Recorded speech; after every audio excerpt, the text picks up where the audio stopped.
கல்வி என்னும் அழியாத மாபெரும் செல்வத்தை அளிக்கும் கிரகம் புதன். அப்படின்னா ஒரு குழந்தை எவ்வளவு படிக்கும், எந்த துறையில் படிக்கும் அப்படின்னு நமக்கு தெரிஞ்சு கொள்ளணும்னா ஜனனகால ஜாதகத்தில் புதனுடைய நிலையை நாம் பார்க்க வேண்டும். புதனுக்கு நீச்ச வீடு மீனம், ஆட்சி வீடு கன்னி, மற்றொரு சொந்த வீடு மிதுனம்.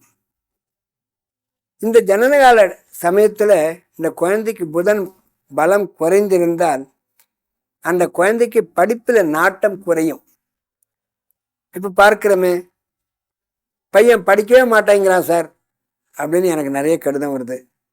அதுக்கு என்ன பண்ணுறது அப்படின்னு கேட்டேன்னாக்கா, அதுக்கு அற்புதமான க்ஷேத்திரங்கள் இருக்கு.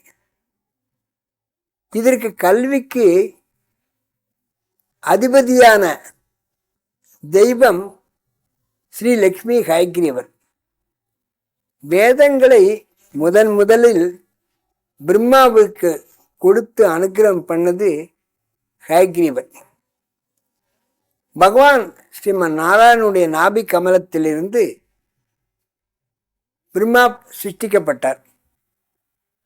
சிருஷ்டிக்கப்பட்டவுடன் பிரம்மா கேட்கிறார், நான் யார், நான் எதற்காக படைக்கப்பட்டேன் என்று கேட்டபோது பகவான் பிரத்யட்சமாகி அவருக்கு தரிசனம் அளித்து, உலகில் உயிர்களை நீ சிருஷ்டிக்க வேண்டும் என்று சொன்னபோது பிரம்மா எவ்விதம் சிருஷ்டிப்பது எனக்கு தெரியாது என்று சொன்னவுடன், வேதங்களிலிருந்து நீ கற்றுக்கொள் என்று பகவான் சொன்னபோது, வேதங்கள் எங்கிருக்கின்றன என்று கேட்டார் சதுர்முக பிரம்மா, நான்முகன். அப்போது பகவான் ஹயக்ரீவ மூர்த்தியாக தரிசனம் அளித்து வேதங்களை கொடுக்கிறார். வேதங்களை படித்து அதிலிருந்து எவ்விதம் சிருஷ்டி செய்வது என்ற சிருஷ்டி ரகசியத்தை அறிந்து கொண்ட பிரம்மன் பின்பு அந்த 4 வேதங்களையும் சரஸ்வதி தேவியிடம் கொடுத்தார். சரஸ்வதி தேவி தான் வைத்துக்கொண்டு மக்களுக்கு கல்வி என்னும் செல்வத்தை இன்றும் அளித்து வருகிறார். அதனால கல்விக்கு அதிபதி கிரகங்கள் தெய்வங்கள் 2, ஒன்று சரஸ்வதி, மற்றொன்று ஹயக்ரீவர். இந்த ஹயக்ரீவர் எழுந்தருள்ள திருத்தலங்கள் 2, கடலூருக்கு சமீபத்தில் உள்ள திருவகீந்திரபுரம், மற்றொன்று சென்னையை அளித்துள்ள செட்டி புண்ணியம். சரஸ்வதி எழுந்தள்ளியிருக்கும் கேத்திரம் கூத்தனூர். இந்த மாயவரத்தில் இருந்து போகலாம். மாயவரம் திருவாரூர் மார்க்கத்தில் இருக்கிறது கூத்தனூர்.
மகாசரஸ்வதிக்கு உலகத்திலேயே தனியான ஒரு கோயில் இருக்கக்கூடிய ஒரு இடமாகும்.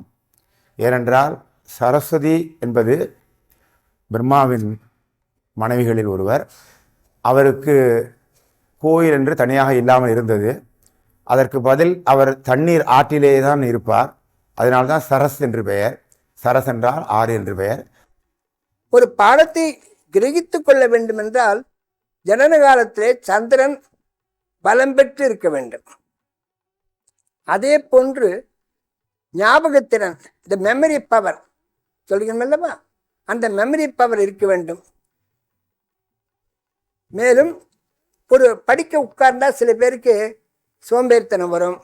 சேர்ந்தாப்புல ஒரு 2 அல்ல 3 மணி நேரம் படிக்க முடியாமல் டைவர்ஷன்ஸ் வரும்.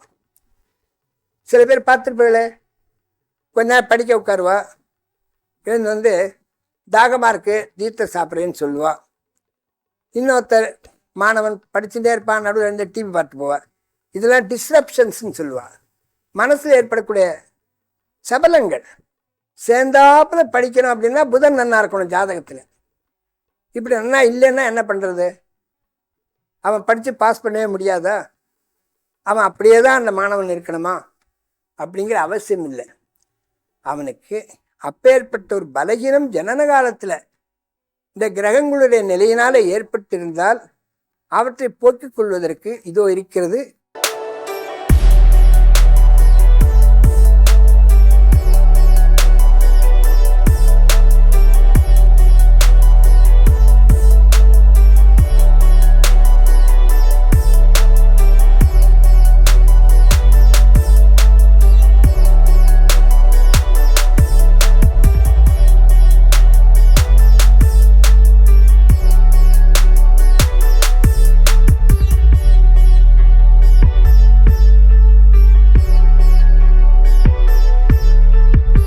கற்றோர் உள்ளம்போல் வற்றாமல் ஓடி வளம் சேர்க்கும் புனித நதியான அரசலாற்றங்கரையில் எழுந்தருளி இருப்பவள்தான் சகலகலாவல்லியான அன்னை சரஸ்வதி.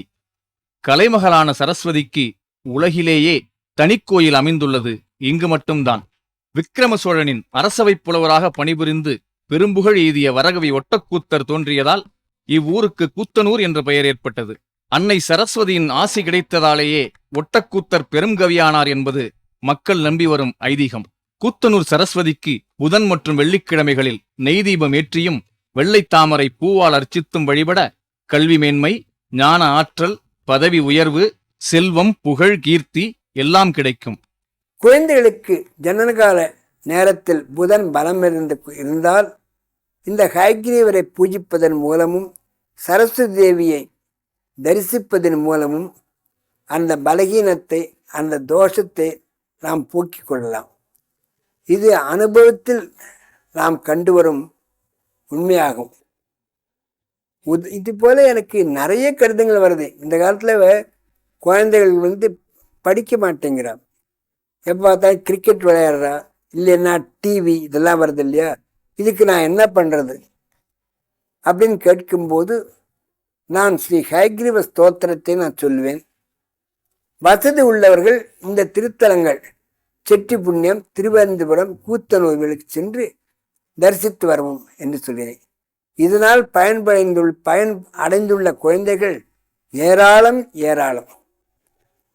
அதனால புதன் ஒரு ஜாதகத்தில் பலகீனமாக இருந்தால் அதற்காக நீங்கள் கவலைப்பட வேண்டாம். இந்த திவ்ய கஷேத்திரங்களை தரிசித்தால் போதும்.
திருவாரூர் மயிலாடுதுறை சாலையில் பூந்தோட்டம் இறங்கி 1/2 கிலோமீட்டர் மேற்காக அமைந்துள்ளது.